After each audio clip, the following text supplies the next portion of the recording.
In today's video, we are going to be making a DIY hangboard. I actually made this hangboard from tools that I borrowed and recycled wood. So the only thing I had to purchase was screws, glue, and sandpaper, making this an extremely affordable project, especially when you compare it to the $100, $200, $300 hangboards that you can get online today. Hi, I'm Sarah from sendedition.com, the blog for climbers and boulderers. We bring you all the tips, tricks, and reviews on gear, so if you are a climber, definitely check it out. I think you'll really enjoy it. Before we get started, I'll just give a little background into this project. I wanted a hangboard, but I didn't want to spend the money on it, so I looked up some hangboards and found designs that I really liked. A lot of hangboards have really smooth holds that are different sizes, which I used that in my design, but I also created some holds that had gaps that forced me to separate my fingers. The idea behind this was that I might be able to strengthen my ligaments a little bit different if I had to spread them out compared to squishing them together into each of these holds. I'm not completely sure on the science of that, but I saw a couple of hangboards like that and I loved it, so I decided to give it a try. Like I mentioned before, I did just borrow all the tools, so I'll give you a list of all the tools and material I used. But if you don't have access to these tools, first off, ask a neighbor. I was so surprised what people have in their garage. And then second, if you're too afraid or none of your neighbors have these tools, it's okay, you can usually get by with just a drill. It'd be much more difficult, but I would recommend at least trying it, right?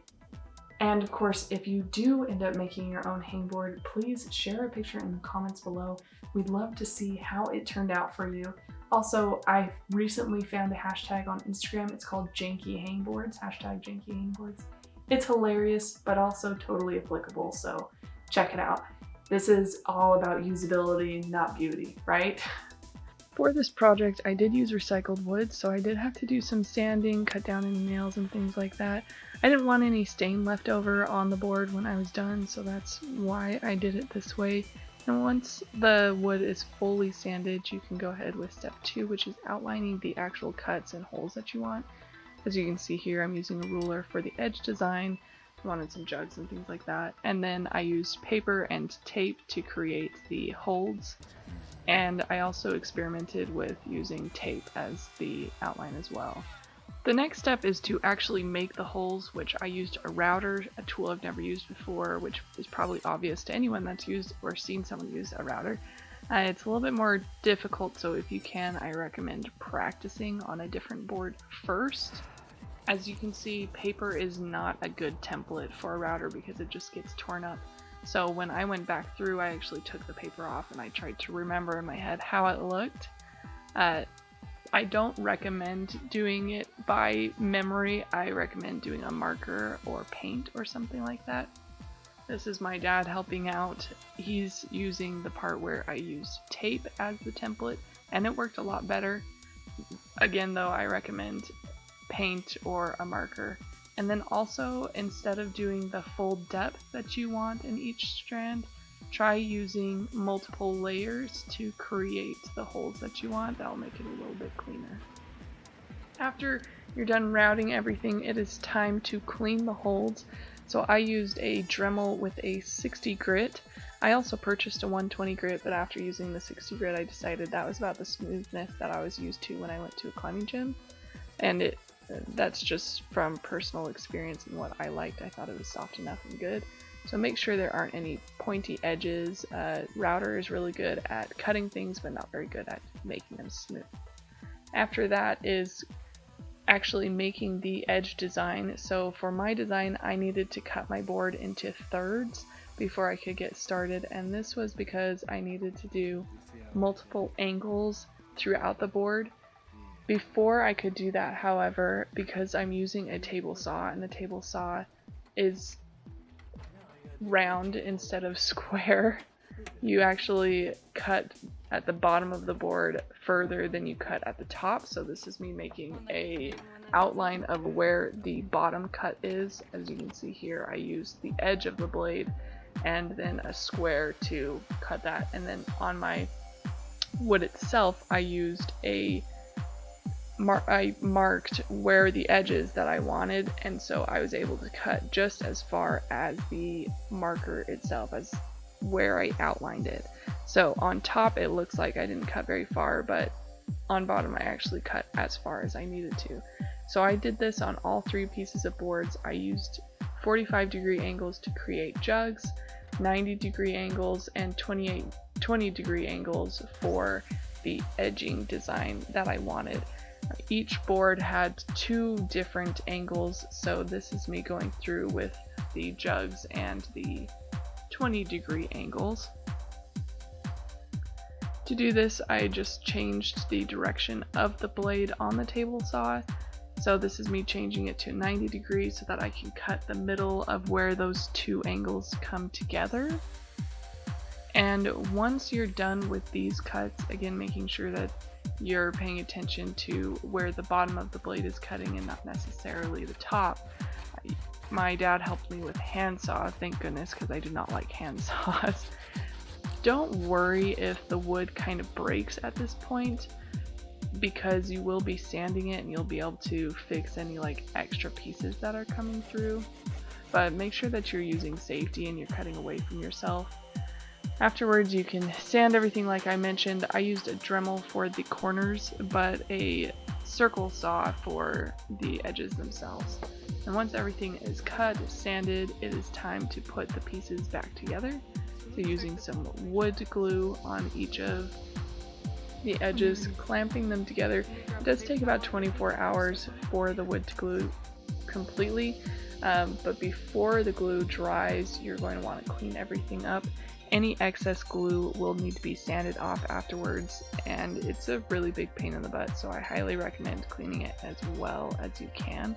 And make sure that you're having a pretty solid process for both sides of the wood.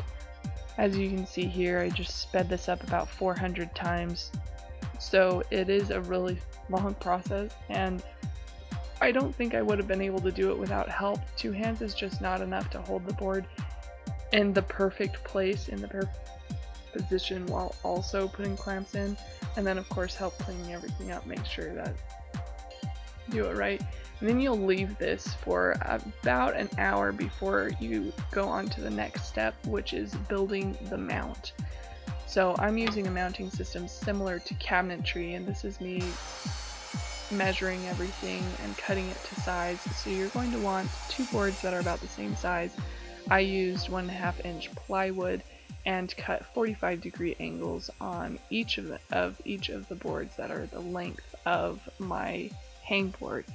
And this 45-degree angle is a really strong way of piecing things together. It's what, like I mentioned earlier, what they use for a lot of cabinetry mounting.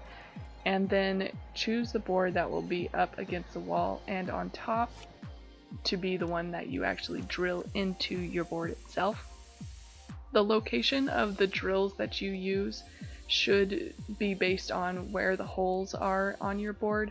For me, I wanted it as stable as possible, so I made as many holes as I felt was wouldn't ruin the integrity of the wood or interfere with the holes that I have.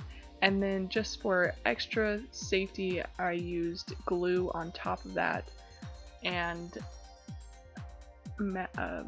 cleaned up the glue, of course, and then I used clamps to keep everything together while I did the next step. This is actually making it so the screws are inside of the wood instead of on top of the wood, and as you can see, it worked out perfectly. Again, I just used as many screws as I could to make this in it because I wanted it to be as stable as possible. I also didn't want the board to fall apart in thirds.